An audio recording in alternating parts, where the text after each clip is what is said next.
Hey guys, welcome back to my YouTube channel Dani vlogs. Guys, ನಾನು ಈ ವಿಡಿಯೋದಲ್ಲಿ ಒಂದು ಒಳ್ಳೆ ವೆಜ್ ಕರಿನ ತೋರಿಸ್ಕೊಡ್ತಾ ಇದ್ದೀನಿ. ಆಕ್ಚುಲಿ ಈ ರೆಸಿಪಿ ಒಂದು ತುಂಬಾ ಸಿಂಪಲ್ ರೆಸಿಪಿ, ಹಾಗೆ ಈಸಿ ರೆಸಿಪಿ. ಮಸಾಲೆ ಒಂದು ರೆಡಿ ಮಾಡ್ಕೊಂಡ್ರೆ ಯಾವ ತರಕಾರಿ ಇರುತ್ತೋ ಮನೆಯಲ್ಲಿ ಆ ತರಕಾರಿನೆಲ್ಲ ಬಳಸ್ಕೊಂಡು ಈ ವೆಜ್ ಕರಿನ ಮಾಡ್ಕೊಳ್ಬಹುದು. ಈ ವೆಜ್ ಕರಿ ಬಂದು ಚಪಾತಿ, ದೋಸೆ, ಗೀ ರೈಸ್, ರೊಟ್ಟಿ, ಪೂರಿ ಎಲ್ಲದಕ್ಕೂ ಕೂಡ ತುಂಬಾನೇ ಚೆನ್ನಾಗಿರುತ್ತೆ. ಹೋಟೆಲ್ ಸ್ಟೈಲ್ ನಲ್ಲೇ ಇರುತ್ತೆ.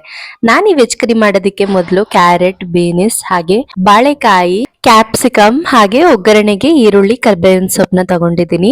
ಹಾಗೆ ಇಲ್ಲಿ ಮಸಾಲೆ ರುಬ್ಕೊಳ್ಳೋದಿಕ್ಕೆ ನಾನಿಲ್ಲಿ ಶುಂಠಿ, ಬೆಳ್ಳುಳ್ಳಿ, ಈರುಳ್ಳಿ, ಟೊಮೆಟೊ ಹಾಗೆ ಕೊತ್ತಂಬರಿ ಸೊಪ್ಪು, ಪುದೀನ ಸೊಪ್ಪು, ಚಕ್ಕೆ, ಲವಂಗ, ಸೋಂಪು, ಗಸಗಸೆ ಹಾಗೆ ಸ್ವಲ್ಪ ಹುರ್ಗಡ್ಲೆ ಇದೆಲ್ಲಾನು ಹಾಕಿ ಚೆನ್ನಾಗಿ ರುಬ್ಕೋಬೇಕು. ಅದಾದ್ಮೇಲೆ ಅದಕ್ಕೆ ಅಚ್ಕಾರದ ಪುಡಿ, ಧನಿಯಾ ಪುಡಿ ಹಾಗೆ ಸ್ವಲ್ಪ ಅರಿಶಿನ ಪುಡಿನ ಹಾಕಿ ಮಸಾಲೆ ರೆಡಿ ಮಾಡ್ಕೊಂಡ್ರೆ ಗ್ರೇವಿ ಬೇಗನೆ ರೆಡಿ ಆಗ್ಬಿಡುತ್ತೆ. ಮೊದಲು ನಾನಿಲ್ಲಿ ಒಂದು ಕಡಾಯಿಗೆ ಸ್ವಲ್ಪ ಎಣ್ಣೆ ಹಾಕೊಂಡು ಈರುಳ್ಳಿ ಮತ್ತೆ ಕರ್ಬೇವಿನ ಸೊಪ್ಪನ್ನ ಚೆನ್ನಾಗಿ ರೋಸ್ಟ್ ಮಾಡ್ಕೊಳ್ಬೇಕು. ಅದೆಲ್ಲ ರೋಸ್ಟ್ ಆದ್ಮೇಲೆ ನಾವು ಏನೇನ್ ತರಕಾರಿ ಹೆಚ್ಚಿಟ್ಕೊಂಡಿದ್ವಲ್ಲ ಎಲ್ಲಾ ತರಕಾರಿನೂ ಹಾಕಿ ರೋಸ್ಟ್ ಮಾಡ್ಕೋಬೇಕು. ಇಲ್ಲಿ ಇಷ್ಟೇ ತರಕಾರಿ ಹಾಕ್ಬೇಕು ಅಂತ ಏನಿಲ್ಲ, ನಿಮ್ಮ ಹತ್ರ ಮನೇಲಿ ಯಾವ ತರಕಾರಿ ಇರುತ್ತೋ ಆ ತರಕಾರಿನೂ ಕೂಡ ಹಾಕೋಬಹುದು. ಆಲೂಗೆಡ್ಡೆ, ಗೆಡ್ಡೆಕೋಸು, ಯಾವ ತರಕಾರಿ ಬೇಕಾದ್ರೂ ಯೂಸ್ ಮಾಡ್ಕೊಳ್ಬಹುದು. ನಾನು ಇಲ್ಲಿ ಇಷ್ಟು ತರಕಾರಿನ ಹಾಕಿ ಎಲ್ಲಾ ತರಕಾರಿನೂ ಹಾಕದ್ಮೇಲೆ ಈರುಳ್ಳಿ ಎಲ್ಲ ಚೆನ್ನಾಗಿ ಫ್ರೈ ಆದ್ಮೇಲೆ ತರಕಾರಿ ಎಲ್ಲ ಹಾಕಿ ಅದಕ್ಕೆ ಹಸಿ ಬಟಾಣಿ, ಸ್ವಲ್ಪ ಸಾಲ್ಟು ಹಾಗೆ ಅರಿಶಿನ ಪುಡಿನ ಹಾಕಿ ಚೆನ್ನಾಗಿ ಬೇಯಬೇಕು. ಅದು ಎಣ್ಣೆನಲ್ಲೇ ಚೆನ್ನಾಗಿ ಬೇಯಬೇಕು. ಅದಾದ್ಮೇಲೆ ಅದಕ್ಕೆ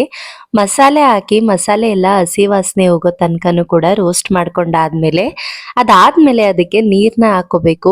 ಹಸಿ ವಾಸನೆ ಹೋಗೋ ಮೊದ್ಲೇನೆ ನೀರ್ನ ಹಾಕೋಬಾರ್ದು, ಯಾಕಂತಂದ್ರೆ ಹಸಿ ಸ್ಮೆಲ್ ಬರುತ್ತೆ.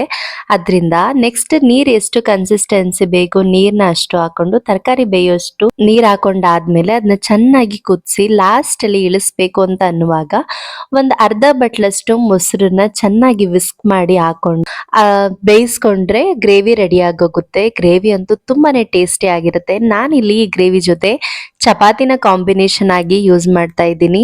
ಟೇಸ್ಟ್ ಅಂತೂ ತುಂಬಾ ಚೆನ್ನಾಗಿತ್ತು, ಹಾಗೆ ತುಂಬಾ ಸಿಂಪಲ್ ಆಗಿತ್ತು. ಹೆವಿ ಮಸಾಲೆ ತರ ಅಲ್ಲ, ತುಂಬಾ ಕಂಫರ್ಟ್ ಫುಡ್ ಅಂತ ಅನ್ನಿಸ್ತು. ಹಾಗೆ ವೆಜಿಟೇಬಲ್ಸ್ ಇರೋದ್ರಿಂದ ತುಂಬಾನೇ ಒಳ್ಳೇದು. ಮೇಲೆ ಸ್ವಲ್ಪ ನಿಂಬೆಹಣ್ಣು ಹಾಕೊಂಡು ಚಪಾತಿ ಜೊತೆ ತಿಂತಾ ಇದ್ರಂತೂ ಆಹಾ, ಟೇಸ್ಟ್ ಅಂತೂ ಸೂಪರ್ ಆಗಿರುತ್ತೆ. ನೀವು ಒಂದ್ಸಲ ಈ ರೆಸಿಪಿನ ಟ್ರೈ ಮಾಡಿ. ಹೇಗಿತ್ತು ಅಂತ ಕಮೆಂಟ್ ಮೂಲಕ ತಿಳಿಸಿ. ಹಾಗೆ ನಿಮ್ಗೇನಾದ್ರೂ ಇದೇ ತರ ರೆಸಿಪೀಸ್ ವಿಡಿಯೋಸ್ ಬೇಕು ಹಾಗೆ ವ್ಲಾಗ್ಸ್ ಬೇಕು ಅಂತಂದ್ರೆ please do like, share and subscribe to my channel. Thank you for watching ದನಿ vlogs. Lots of love guys. Bye.